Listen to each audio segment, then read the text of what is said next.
Backstory on the Tensouder is really easy to understand. There is no backstory. It simply exists. It's there at the very beginning of the series, and chances are it'll be there at the very end of the series. So, with that being my very shortest intro ever, on with the features. So, what exactly is a Tensouder? Well, it is a communication device. It allows the Goseiger to communicate with Master Head. That is the face of Master Head. Not really, but yeah, that's supposed to be Master Head, I guess. And that's it. It's a communication device, and it is also a summoning device, and it is also a henshin device. Not a goddamn cell phone for a change, thank God. For the first time ever in Super Sentai history, collectible trading cards are being used as the primary gimmick of the series, rather than as a game that's besides the point. Thus, the series introduces Gosei Cards. The format of all Gosei Cards is the same. This particular one is used by Gosei Red. The number details and barcodes and things like that I will get into later on. Because they actually are important. These are actually used not only on-screen, but also off-screen as well, which is what makes them so interesting. Like I said, I'll get into those in a moment. And they are actual cards. It's not plastic. It's a genuine card. It's, cardboard, whatever it is. So yeah, we're going to be following these for about a year now. Officially, you hang onto the Tensouder from the belt clip, which is right here, which doesn't come out, which also doubles as the AAA battery compartment. On-off switches here. I'm not going to be getting the Gosei belt or the Gosei buckle, which does two things. One, you can hang on to the Tensouder, the Gosei blaster, and any other role-play toy that they have planned for it, but it also doubles as a holder for these, so don't worry about it. I'm not going to review that thing. I'm not going to worry about getting it. Anyways, officially you hold on to it back there. On-off switches here. Not the loudest sound effect ever, but it gets worse. And you open the eyes, which go from normal to crazy-like. But that's not the only thing this thing does. You do this. Blah. Has detailed mouth inside. You stick a Gosei card inside, like so. There's a little clip down there. Tensou!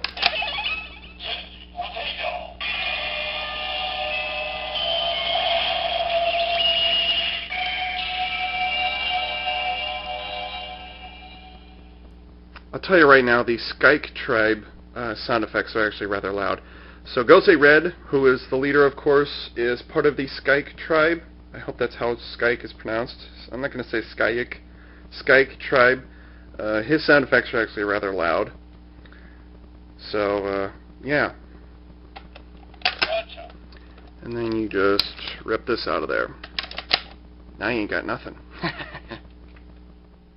Okay, so I've already played the henshin card for Gosei Red. Now I'm going to summon his Skyke sword.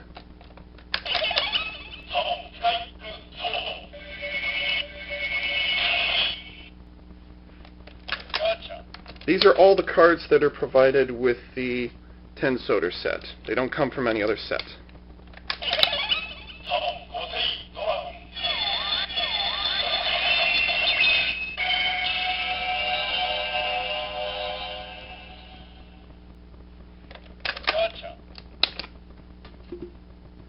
Some cards are shared between Goseiger, others are unique. So the Skyke Sword, Summoning Gosei Dragon, the Henshin Sequence, those are character specific. Some cards, however, even though it's marked as Gosei Red's card also, this is the Combined Gosei Great card, which all 5 Goseiger have one of these. So some cards are character specific, others apply to all 5. So all 5 Goseiger would have this card. However, this specific item belongs to Gosei Red, so it's his card.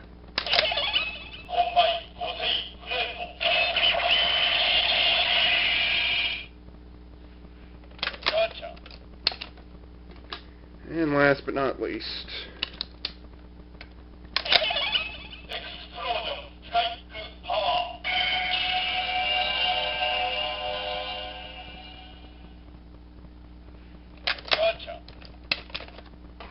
by that way, that is the voice that you hear in the series.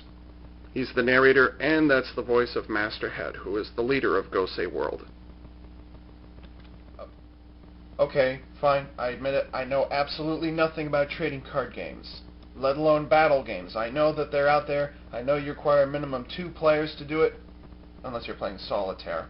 And usually they come in packs of 5 or 10, and usually you have stats, numbers, and there's a whole rule book that you have to read in order to get the rules down. You have to put this card down at this time, and you can't do it at this time, and it's kind of like Nutsy, you know? Except it's got really pretty patterns and stuff on it, and it uses numbers. And it requires more than 1 player. That is more or less the extent of my knowledge in trading card games. I know they're out there, and I know they're real popular. I have no interest in them. Therefore, I don't know anything about them. So, whatever these numbers mean on here, the 1900, 320, 2800, I don't know what those mean. Don't ask me. If you know what they are, you can tell me. But don't ask me what they mean, because I don't know. Around 2008, Bandai, Plex, and Toei created the Ranger Strike trading card game, which is the predecessor to the Gosei Cards, except it was treated differently. That was an actual trading card game that was dealt with off-screen. The Gosei Cards, on the other hand, are part of a completely different game system, which is known as Super Sentai Battle Dice-O.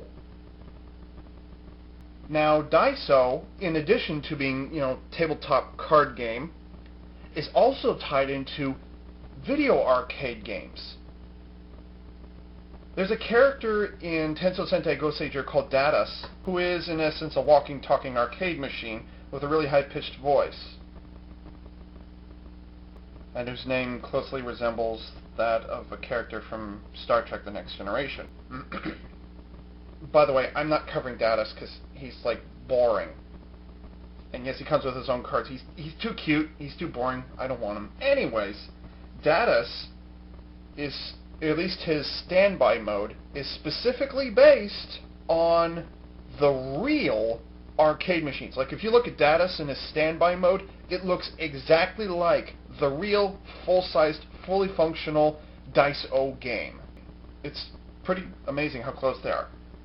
Now, I don't know how to play Dice-O. All I know is that you can go to a real video arcade, and you take whatever Gosei cards you have along with you, and what you do is you plug them into the real arcade machine, specifically marked, kind of hard to miss. These things are all over Japan, by the way. You plug it in, and then the card will affect what happens on the screen. Now, like the trading card game, I don't know how Dice-O works in the arcade game because, well, I don't live in Japan. Surprise, surprise. I also don't know at this point if it's a hit or not or whatever. So don't ask me about that either. And so when you see these barcodes sitting at the top of the Gosei cards, and by the way, it's on both sides, not just one side. When you see those barcodes and you see the arrow pointing up, that's not just for the Tensouder. That's for the actual, these are actual barcodes. Like, you stick it in there, and the machine actually reads these, and it uniquely identifies that card as doing whatever it is this card does.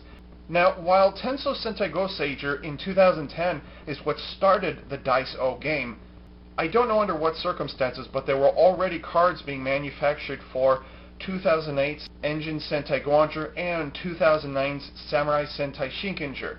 Those are the 2 primary factions when the game got started.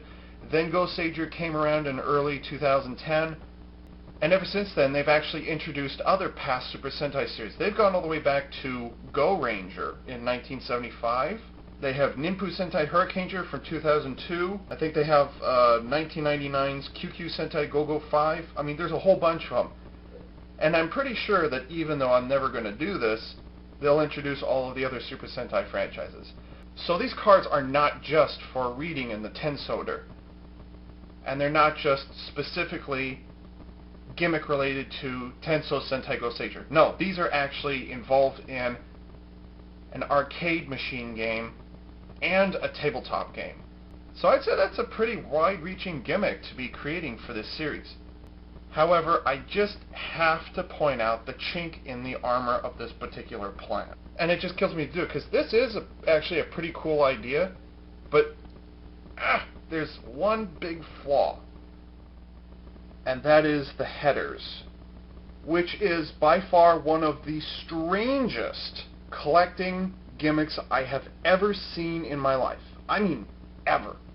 But you will have to see my review for the DX Tensou Sentai Goseiger for my opinions on these things.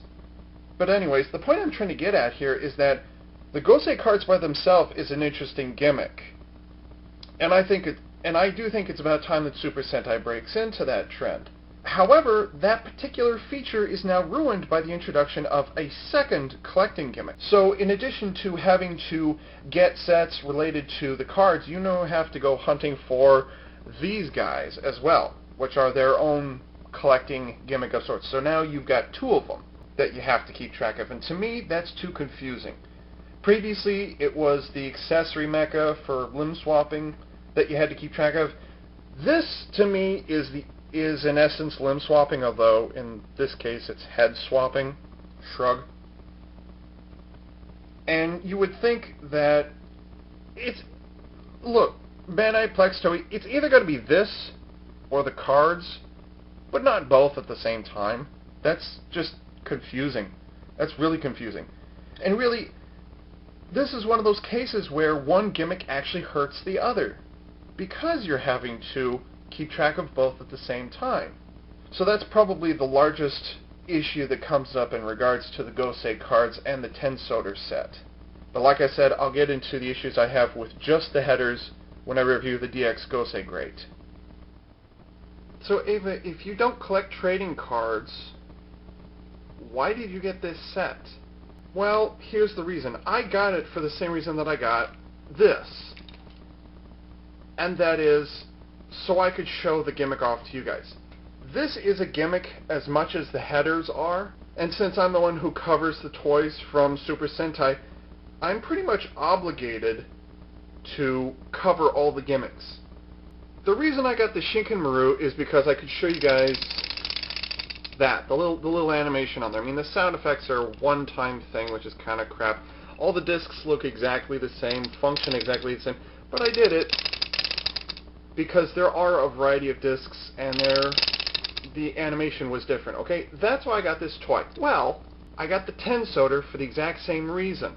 These cards are going to be appearing in a whole bunch of Goseiger sets, and I need to be able to show you guys what those cards do. Now, as I've already shown you, these 5 cards each make different sounds. Yeah, there's variations on a theme, but still, they make very different sounds. Different voices, different actions, blah, blah, blah. And it's something that I can't recreate just by scribing on a little 3x5 note card, sticking it in there and hoping it works. Come to think of it, I don't even know how the Tensouder reads cards. I'm pretty sure you still need a laser scanner in order to read the barcodes up above, but I don't think there's a laser scanner inside here because that would have been really, really, really expensive. So I don't think that's the case here. However, I have a theory on how it works. There's 2 lines. There's this line here of just single bars, one right after the other, and then there's a second line. And you'll notice that when you line them up, the patterns are different. See? See how those patterns lined up are different for the different cards? So I think that the Tensouder uses light. I don't think it's a laser, because like I said, that'd be expensive. But I think there's like some sort of a scanner or something on the inside that reads these fatter barcodes on the side here, and that's how it works. It does exactly what it's supposed to, does it well enough. It's a little loud, but that's not too much of an issue. And honestly, I don't see how I could judge this one way or the other, whether it's good or not. Because I'm not interested in the trading cards, I wouldn't want it. But it reads cards. I'm guessing there's going to be a lot more than 54 of them. So Bandai and Plex get props for putting a wide variety of sounds in there. At least I assume there's a wide variety of sounds. I don't know, they might start repeating themselves later on. Anyways, if I had one thing to complain about with this toy, as far as card reading goes, I would say that not the cards, but the Tensouder itself is not very versatile. And by that I mean this. The sister franchise to Super Sentai, which is made by the same people, and that is Kamen Rider, has used trading cards and collecting cards in several of its series already. Starting around, 2002, I think, when Kamen Rider Ryuki was on, better known as Kamen Rider Dragonite in the United States, for the win. And in each of the, 3 or 4 series by now, the card reader was actually adapted as part of a weapon, or as part of a, there's a couple different examples. Anyways, the card system that I liked in particular was the one from Kamen Rider Blade, which was in 2004. And the interesting thing about that was the card readers were actually the weapons themselves. Now, of course, that's just the way the series was formatted. You know, the weapons are also the card readers. But I actually kind of liked that the card reading device actually did something more than just reading cards. Matter of fact, I'm still trying to get my hands on a Garen Rouser because it's perhaps the coolest of the 4 Rouser weapon systems that could read cards. But anyways, I'm not really trying to compare Super Sentai to Kamen Rider because they're 2 completely different animals, but just I enjoyed the card designs from Kamen Rider Blade more than I did this. The other thing that they did in Blade is that it wasn't just one card gets read and then that's it. You actually had 2, sometimes 3 cards that were read before a special feature or an attack was used. And that's something that's kind of lacking here. You can't really do combinations of cards for special attacks and things like that. That may happen later on in Goseiger, I don't know. But it would be nice to have. So anyways, the Tensouder by itself, it's able to read cards, and that's about it.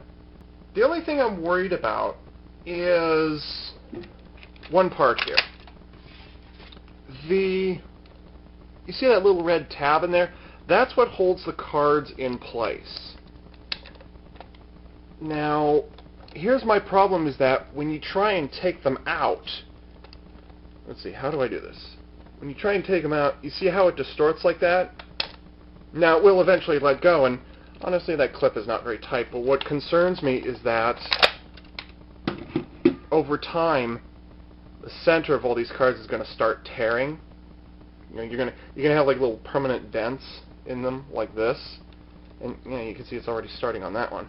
I've only had this for about a week and a half, and it's already got that bend in. So eventually these are going to start tearing up. That's really the only problem I have with it. Yeah, you have to hold the cards in there in some fashion, but that was something that concerned me. That's really the only thing that concerns me about this toy. But otherwise, the Tensouder is not a bad toy.